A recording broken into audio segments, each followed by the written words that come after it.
To rent or buy? The misconceptions today on Real Estate Radio. Welcome to the Real Estate Radio with MKT Real Estate Group of Coldwell Banker Triad. I'm John McPherson. I'm Angela Calamaris. And I'm Wendy Taylor. If you are joining us for the first time, Real Estate Radio is a weekly call-in show that discusses what's going on in the real estate market. If you have any questions, please call us. Our phone number is 777-1600. That's 777-1600. Angela, what's our topic for today? Well, we are going to be talking about or discussing the misconceptions of buying or renting. And let's just start with our first misconception. Well, shouldn't everybody buy? Well, maybe not. Exactly. I think it really depends, and that's what we're going to talk about today. All right, I'm glad that you said that, because I know there are probably people out there thinking, oh, well, they're just going to tell me that I should buy a house. Well, not necessarily. That's true. I think we're going to explain why today. Okay. So what's our first misconception? Let's hear it. The first misconception is the tax benefits derived from purchasing a home takes forever to offset all of the other costs involved. If you buy your house on January 1st, it does take about 12 months to, 13 or 14 months to realize some tax benefits the next time you pay taxes. Oh, absolutely. I don't think it's that long of a period of time. No, exactly. That's exactly correct. And now, and we're not tax professionals, but to my understanding, when you buy a house, you give everything you can to whoever's preparing your taxes, or if you're doing it yourself, there's some simple fill-outs. But, I mean, you get to deduct some of the closing costs, correct? That's correct. Right? And then you get to deduct the interest. Correct. Right. And if you do buy a home and you have a home equity line, you get to deduct that interest, if I'm correct, That on is the home correct. equity line. So you pay off those high credit cards with interest rates. So even though we're at our nation's lowest, area of what a mortgage loan is right now, with pricing rates and stuff like that, which I know we'll talk about, I mean, it's still a good deal of money, correct? Yes, it is good. I can't even talk. Good morning. All right, Wendy. it's still a good deal of money, isn't it? Yes, it is, John. Okay, thank you, Wendy. If you want to ask us a question this morning, by the way, you can give us a call at 777-1600. That's 777-1600. If you're listening to us for the first time, again, I'm John McPherson. Angela Calamaris. And I'm Wendy Taylor. And Wendy's mouth does work now, so you can hit me with that. So our misconception is that it takes too long, and no.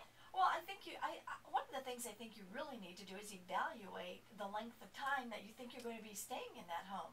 If you're only going to be staying in it a year or 2 years, I don't know that you'll. I agree, and I'm sorry about that. That's but okay. I mean, because I'm actually dealing with a young gal right now, and she's saying, I now know I'm going to be here for 3 years, and for that, it's worth it for me to invest in a home. I mean, to have something I can put stuff on the wall. I can have a garden. I can do the things that you do when you own a home that you can't always do when you rent. Well, that's right. Home ownership is a huge investment, and so we want, it's not something that people take lightly. Well, it's not a monetary investment. I mean, you've got to mow the yard, you've got to do your upkeep and stuff like that. So it's a commitment. It's another marriage in a sense. That's right. That is correct. And I had a question for Wendy, because I was going to, you had said, what was the question again? The question was the tax benefits derived from. The tax benefits. Yeah. Well, I've got a mental lock, so now I've got it. So you're next, Angela. Oh, great. Okay, good. I'll be waiting for it. All right, if you want to give us a call, because I've got to give the number today, 777-1600. That's 777-1600. You're listening to us on the Triad News Radio, AM 600, 1200, WSJS. I think that getting back to our very first misconception is, and the length of time that you're going to be staying in your home. If that was the question. That was it. Wendy. What's the average time that a person stays in a house? Thank you, Angela, for the feed. That's all right. 5 to 7 years.